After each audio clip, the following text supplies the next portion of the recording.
All right, welcome back to the Cheap Pop Wrestling Podcast. This is our post Backlash episode.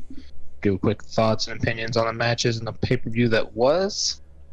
Just remember, we are two grown men that are middle-aged complaining about wrestling.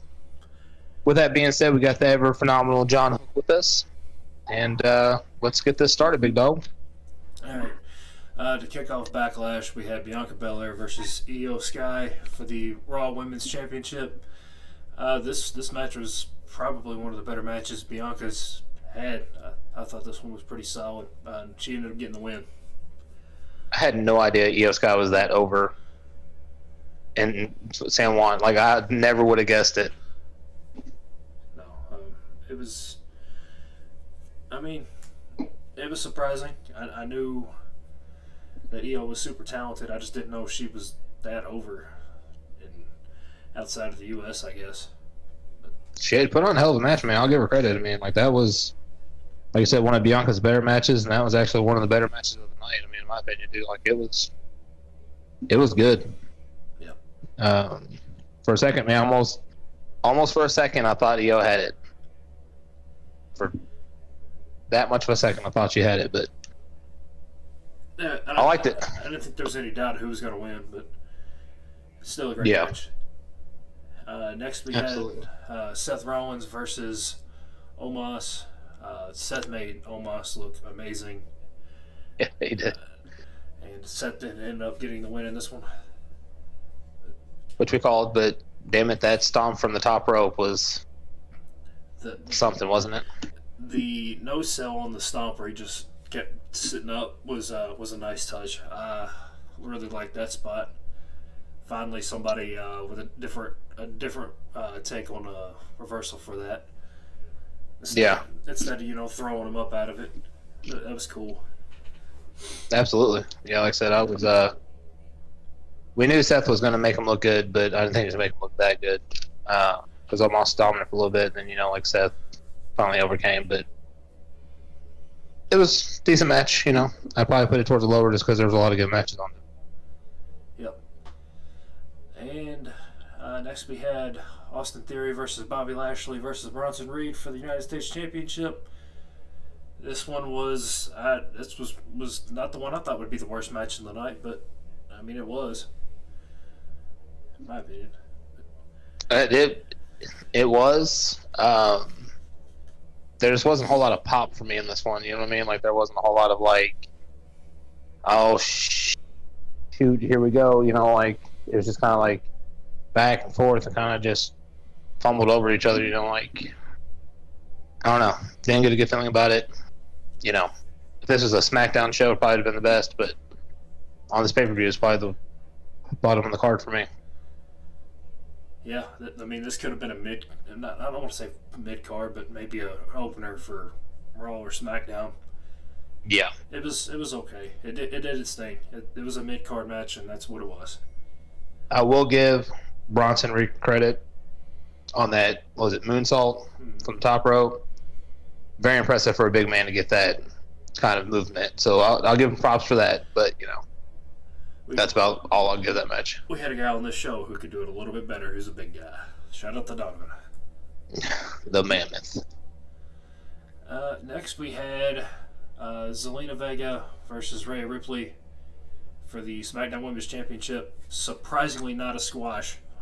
This is the one I was expecting to be an absolute just beatdown, and it wasn't. It was one of the better matches of the night. It was, and props to Rhea for making, because Selena's not that good of a wrestler, but Rhea made her look. I mean, I didn't say she's great. What I'm saying? She's not bad, but I mean, she's definitely not, like somebody that you can put in with the ring and she can make someone else look good. I mean, Rhea really did make her look phenomenal tonight. We'll agree to disagree on that one. I think she's solid. She's just undersized. Right, but I'm just saying, like, I just don't think you can put her in a ring with a lesser talent and she brings them up. You know what I mean? I think it depends on the style that she has to go against. If you put her in a match with Ronda Rousey, though, it's gonna meh. Yeah, it's gonna be what it is at that point. Yeah, I mean, I think she's pretty good in the ring. I wouldn't call her the best, but We'll agree to disagree on that one. We're not going to go full Dakota here and just dog the hell out of each other for 10 minutes. We love you, buddy. We do. We miss you, buddy. Next we had, wow, a match I wasn't expecting to go this long and be this good. Bad Bunny versus Damian Priest in the street fight. During the match, we had the Judgment Day trying to jump Bad Bunny, and then we had Rey Mysterio come out, and then we had one of my childhood favorites, Carlito, run out to the ring. I didn't know if he would have. I didn't know what he was gonna do. I thought he might turn on. I thought he might turn and be the bad guy again, but no. He first time we ever seen him as a face. And then we had, forgive me on this one, Savio Vega. Savio Vega. Yeah, he must have. Was he an Attitude Era guy? I think he was a little bit before that. Yeah, I didn't recognize I think he was late 80s, early 90s, I do believe. Yeah. Then we had the LWO running out and basically trapping in Judgment, or the Finn Balor and Dom. I thought this match was fun. That's exactly what I would say. Fun. I wouldn't say it was like good, bad, or it was just fun. You know what I'm saying? Like, Damian Priest did everything he could. Bad Bunny, you know what I'm saying? Like, kind of ragdoll a lot of things. I was kind of confused by that a little bit, but I mean, honestly, like I said, dude, like it was a fun match to watch. You know, got in the crowd, doing all that stuff, and Bad Bunny kind of staying around. It was a fun match for sure. The spot through the three tables was the spot of the show. I thought that one was nice. They tried to pretend like he was dead. I mean, that was fun. It was, you know. When they went out in the crowd, this is nowhere near the talent level, but I had Triple H, Undertaker, I think WrestleMania 17. Mm-hmm. Nowhere near the level in the talent, but that was my first thought. I'm like, ooh, they're heading where all the workers and shit are. I'm just glad we got some backstabbers, man, from Carlito. That was all I was hoping for. Was we're going to get a few of those, and we did. And I loved every second of it. Yeah, that match was fun. Then we had the 6-man tag. This one, I gotta say who was in it. They had the Bloodline with the Usos and Solo Sikoa versus Sammy, Kevin, and Matt Riddle. This match didn't go the way I thought it was gonna go. I feel like we're never gonna get a payoff with this Bloodline shit. That's just me complaining. Because we had it right there. And we just didn't do anything with it. I don't understand where. I mean, I guess this is the big cracks in the armors, I guess, for me. I guess I'm trying to figure out exactly where all this is going, but we kept having Solo go, like, just either do it or don't. You know what I'm saying? Like,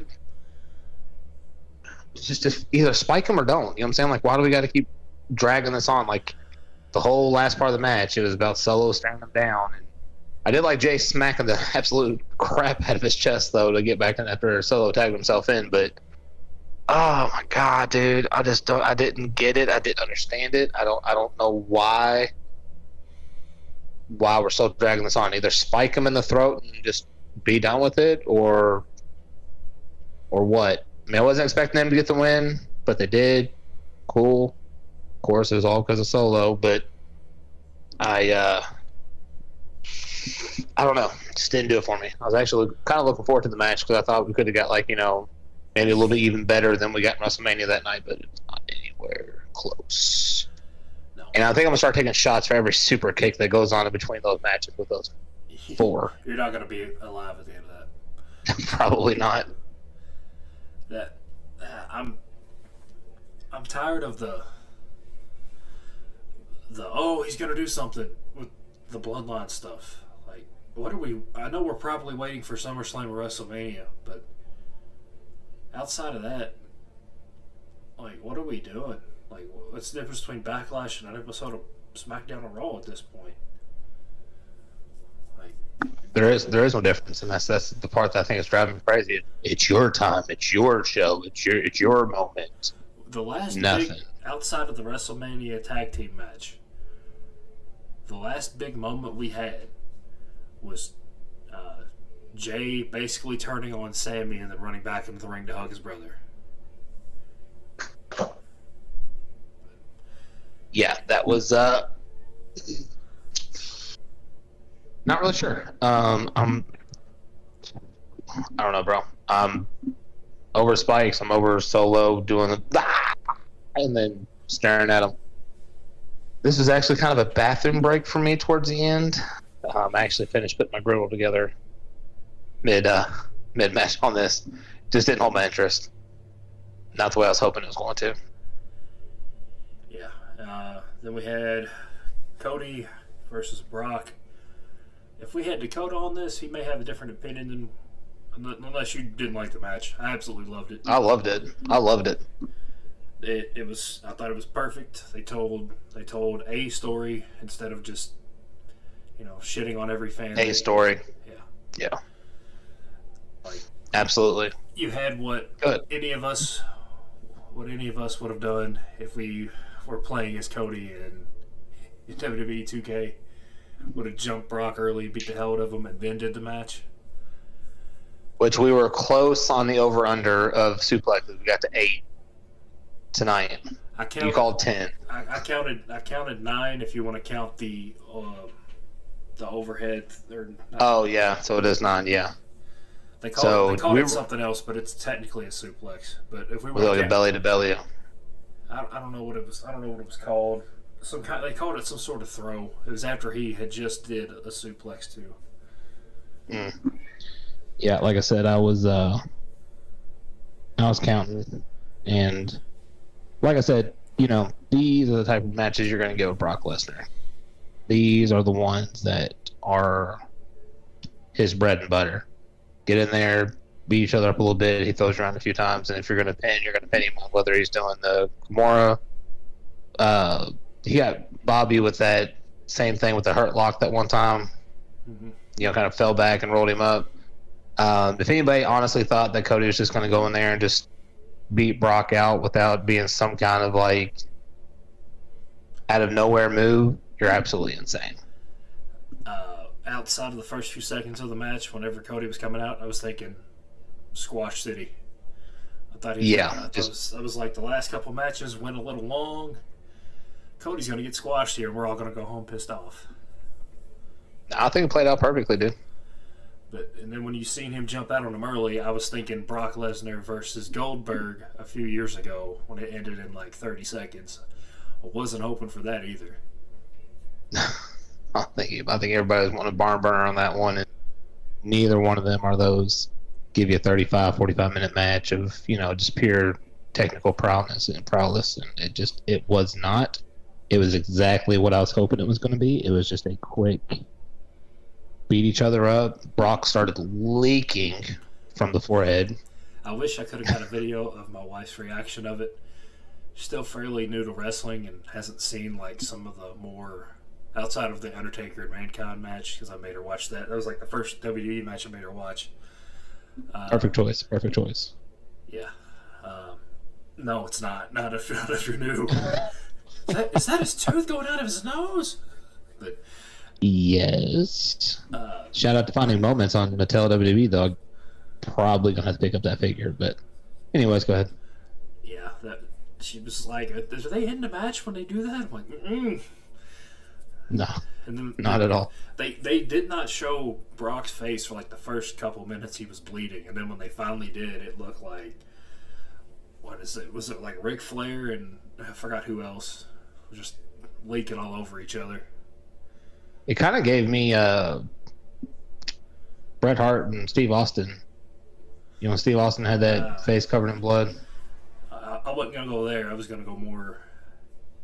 I don't know. I guess you can say that too. There's a lot of times during this show I was getting flashbacks to older stuff. Yeah, like when Bad Bunny brought all the weapons out in the shopping cart. I was like, that's Attitude Era style hardcore championship I match was thinking stuff right like there. ECW shit there. See, I never really got big into ECW. I kind of watched a few matches, but then like right when I started watching was when I knew they were making a jump to WWE, so I just didn't really get like super invested in it.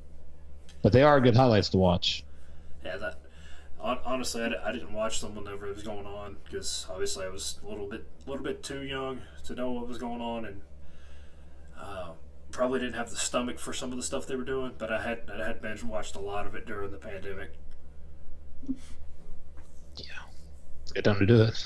Yeah, Sabu and Tommy Dreamer, absolute goats. Oh, especially in ECW, without a doubt.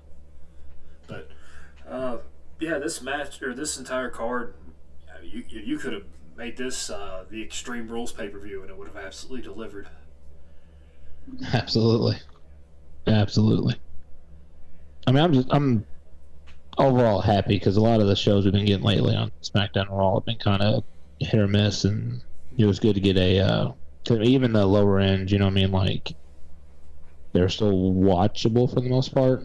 I just kind of lost interest with this Bloodline thing with the Usos and Solo. It's like if we're gonna break it, let's break it. Let's be done.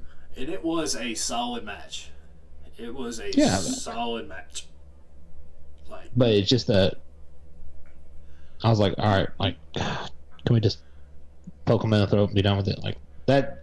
That's all my complaints are. Is if we're gonna break it, let's break it now. And yeah, pull the trigger on it. You have a wild crowd.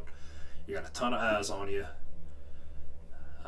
Yeah. It's still, or it's late enough into the show where people who are watching the Kentucky Derby have had enough time to change the channel and flip it over to this. Like, pull the trigger. Yep. Just be done with it. Let's. Like, you had the biggest recording artist in the house, and you had all kinds of eyes all over the world on you. Pull the trigger then. And you had one of the loudest and most involved crowds we've had recently in San Juan. Dude, they were in it.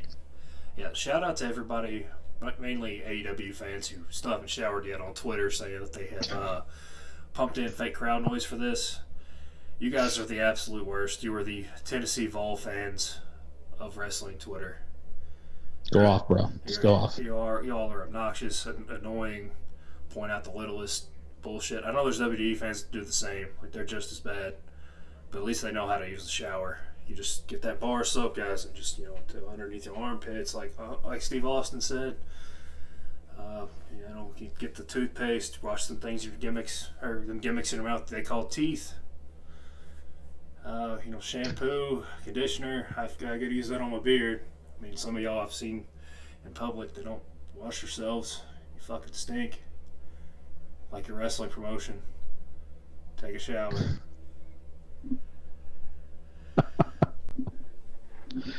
Promise your four pillars are about as stinky as you are. Take a shower. It's going to be change up a little bit when CM Punk comes back. CM Punk and MJF are going to be the reasons I go back to watching that show. I just want to hear CM Punk come back out to Cult of Personality. That's all I really want to hear. I wouldn't mind him coming out to This Fire Burns. That was his. Well, that one's been through a few people, hasn't it? No, I thought that was just his song. I thought someone else used it before him. I'll fact check myself. Yeah, I think so. I think one other person did, but somebody also had Cult of Personality too. I think Stone Cold had it in his Hall of Fame induction.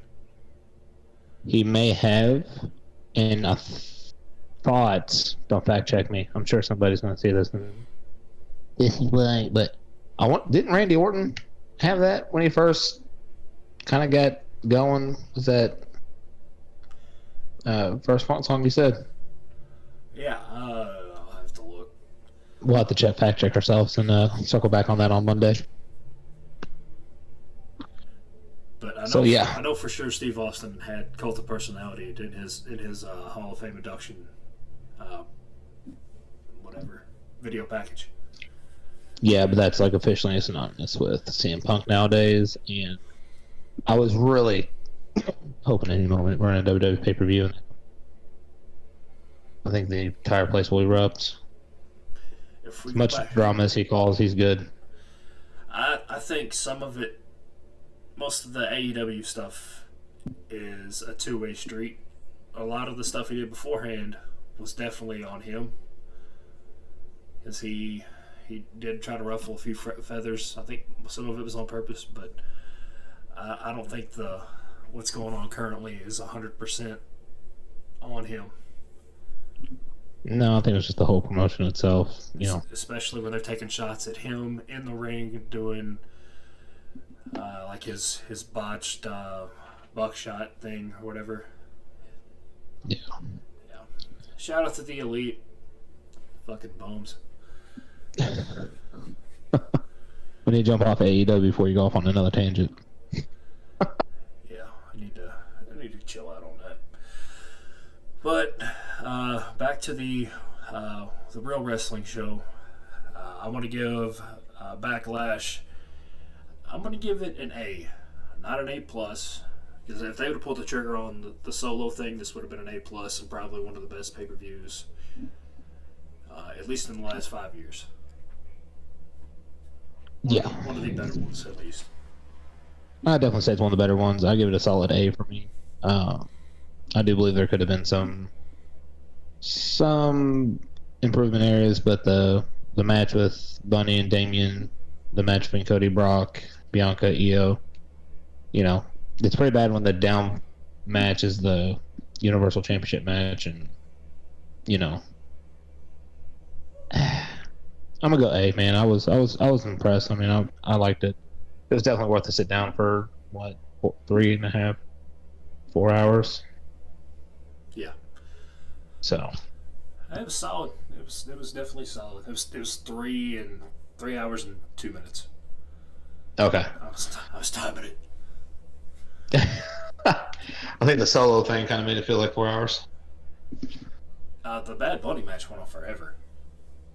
I was really surprised by that. I mean, I did not think that match was going to go on that long, but for some reason it did, and I was not mad at it.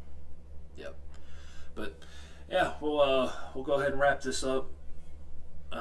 Real quick before we go too far, give your predictions for this new World Heavyweight Championship. The tournament starts Monday. You want my final 3 for the triple final threat? 3.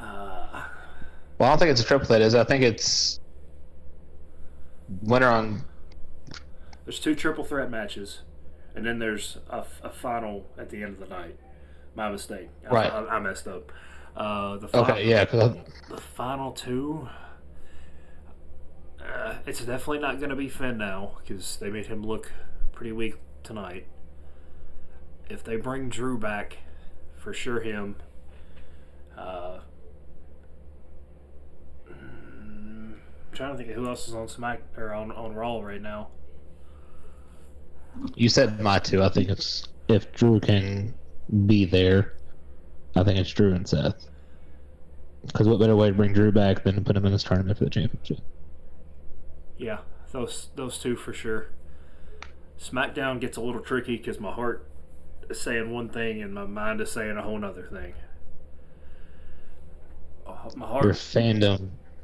No. In here, I need LA Knight. Let me talk to you.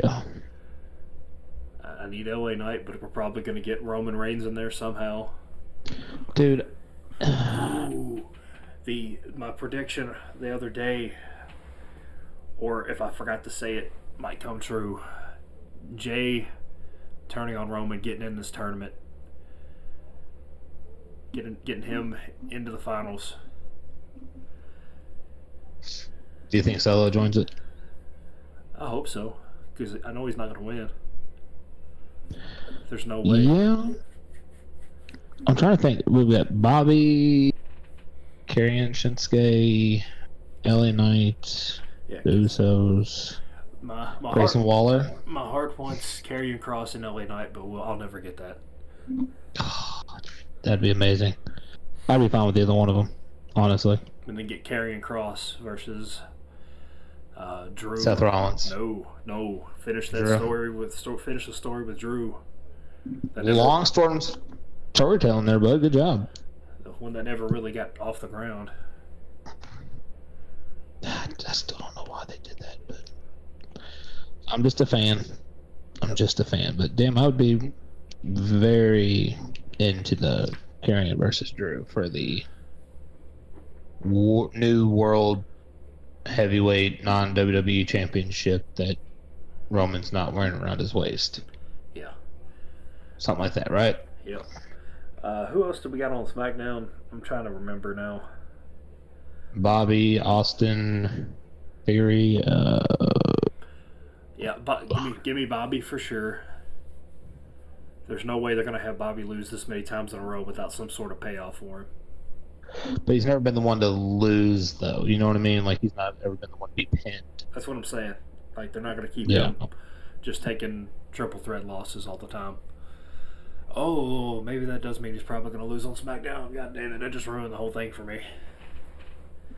So I'd hope and come back with a, just death sentence there. Yep. I don't know. Give me LA Knight and Shinsuke. Let's go big or go home. I thought Shinsuke's on Raw. Fuck my life. I forgot about that. I think it's come down between Bobby and. I'm thinking Bobby and Roman, or Bobby and Jay. God, dude, do we have to let Roman get in on this? Yep. Oh my God. Because what I don't understand is they could have very easily, because Roman's reign, see what I did there? Yep. Was the Universal Championship, right? He's been the Universal Champion for almost 1,000 days. That was not including the WWE World Heavyweight Championship. So why didn't we just let him lose that title, be specific to that, and he could still continue the... I think it kind of defeats the purpose if he loses one and, put the asterisk there. I get it, but that just doesn't make sense to me. Not at all. But whatever. I think we're gonna get a new undisputed championship belt. And I wouldn't be surprised if we don't get it on SmackDown Friday night. It'll probably just look like that and have a little bit of rewording on there, probably like undisputed champion instead of saying world heavyweight champion. Yeah, or WWE Universal Champion. It's probably be WWE undisputed champ, which doesn't make sense because you still get the world heavyweight title. This is flipping confusing. We just beat a WWE champ and then a world heavyweight championship. Do it like they did back in the day. We had the Winged Eagle, the Big Eagle, then you had the Big Gold, the two best belts, in my opinion, in the World Wrestling Federation and entertainment history. Just go back to that. Let's just do that. Yeah. But we got to have Universal. Next time we'll have the Intergalactic. and yeah, that they'll bring Stardust back. Yeah, then we'll have the Planet of Naboo Championship. We can't have the Alderaan Championship. Oh. I'm a day late on those jokes. I apologize. May the 6th be with you. It's the 7th now. It's tomorrow. Is it? It's 12:01. Oh, shit, it is midnight. Alright, well, go ahead and take us out with the outro, bro. Let's wrap this one up. Alright. No, if you're not already following us, this time we can actually do this outro, because this is not rated G anymore. Rated G. Shout out to the nephews, though. They were super excited to do the episode. That was fun. More than welcome to come back again. But anyways, obviously if Dakota's not here, we know him, women, and children just... yeah. We're not saying anything that he's done illegally. We're just saying that, 1,000 feet of a school. Anyways, back to what I was trying to say. If you're not following us on our social medias, your mom probably already is. So give us a follow on Twitter at the Cheap Pop Podcast, on Instagram at Cheap Pop Wrestling Podcast, on TikTok at Pop This Potty for the Cheap, on Facebook at the TNJ Sports Podcast. Again, I'm going to have to get after them about putting out content. They haven't done a podcast in a very, very long time. We've been trying to get them on this show too, but life happens. People have kids. I would know. But this will be Hook signing out. This is Kenneth, and as always, this is how the cookie crumbles.